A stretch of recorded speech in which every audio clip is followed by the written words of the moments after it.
passé simple, c'est un temps qu'on utilise de moins en moins à l'oral, aussi à l'écrit, alors qu'il a été longtemps très utilisé en littérature comme à l'oral ou à l'écrit dans les textes courants, et qu'il est encore utilisé lorsqu'on écrit, on rédige des histoires. Donc il faut que vous le maîtrisiez pour pouvoir comprendre les textes que vous lisez en classe, puis aussi que vous puissiez vous adonner vous-même à des écritures fictionnelles par exemple. Alors qu'est-ce que le passé simple de l'indicatif? C'est un temps qui appartient au mode indicatif, c'est-à-dire que c'est un temps à travers lequel, dans ce mode, on exprime une action qu'on déclare comme vraie ou comme réelle. Si c'est un fait, on est en train de dire ce fait, c'est vraiment passé. Si c'est un avis ou une opinion, on est en train de dire cet avis ou cette opinion, je le considère comme vrai, quand c'est vous qui parlez. Donc voilà la notion d'indicatif. Qu'est-ce que le mode indicatif? Vous en trouvez la définition ici. Un verbe à l'indicatif exprime une action considérée comme réelle ou vraie par le locuteur, c'est-à-dire celui qui parle. Quant au passé simple en particulier, c'est un temps simple. Alors ça a l'air un peu répétitif, là, redondant, en fait non. Qu'est-ce que ça veut dire un temps simple? Ça veut dire qu'il y a un seul mot pour l'exprimer. Donc ici, on va voir comment il se forme ce mot, mais il n'y aura pas un auxiliaire et un participe passé. Donc le passé simple, c'est un temps simple de l'indicatif. Comment est-ce qu'on forme ce temps simple qu'est le passé simple? Eh bien, comme beaucoup d'autres temps simples, on va prendre un radical et on va rajouter des terminaisons. Mais vous voyez au nombre d'indications que j'ai portées ici sur le tableau que ça va être parfois un petit peu compliqué. Le radical du passé simple, il est particulier au passé simple, ça veut dire qu'il y a plusieurs manières de le trouver en fonction du groupe auquel appartient le verbe. Je vous ai ici détaillé les différents radicaux en fonction des groupes, premier groupe, deuxième groupe, troisième groupe. Quand on a un verbe au premier groupe, le radical va être en A et en E. Alors ça a l'air un peu bizarre d'avoir en fait deux radicaux en un. En fait, ça change en fonction des personnes.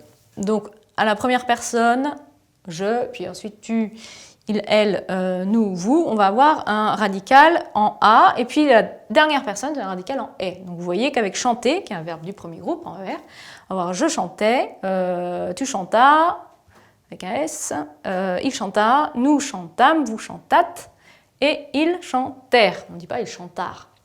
Et donc les terminaisons sont celles que je viens de vous indiquer, le I qui se rajoute au A, c'est pour ça que j'ai mis un petit espace là pour que vous distinguiez bien le radical du passé simple de sa terminaison.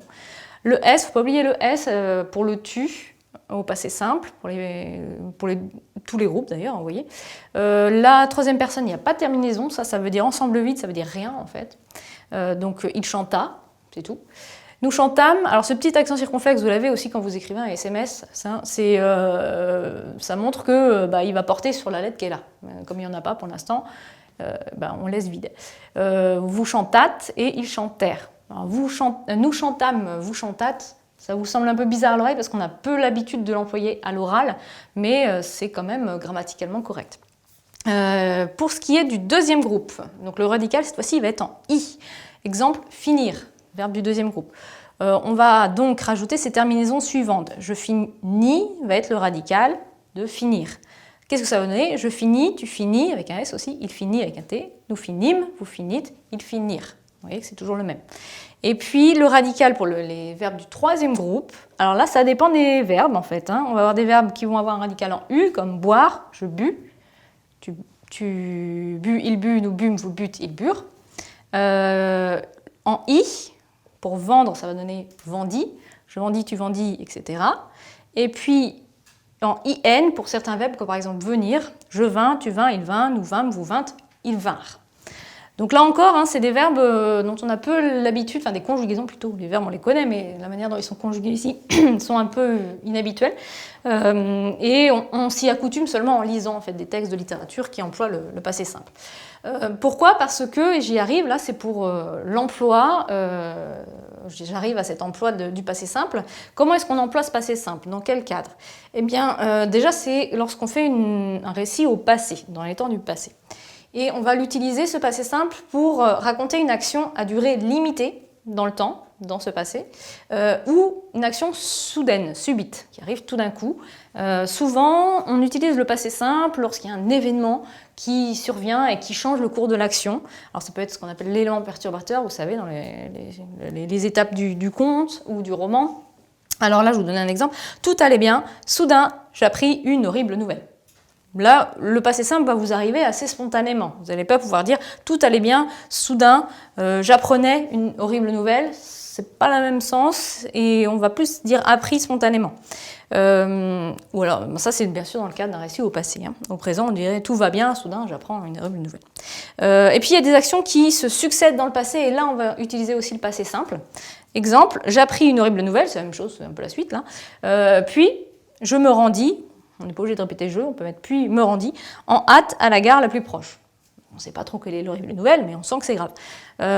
Donc là, on a plusieurs actions à durée limitée qui se succèdent, et donc on va utiliser à chaque fois le passé simple pour donner ce sentiment de vitesse, de rapidité, par opposition à l'imparfait qui dure un peu plus dans le temps.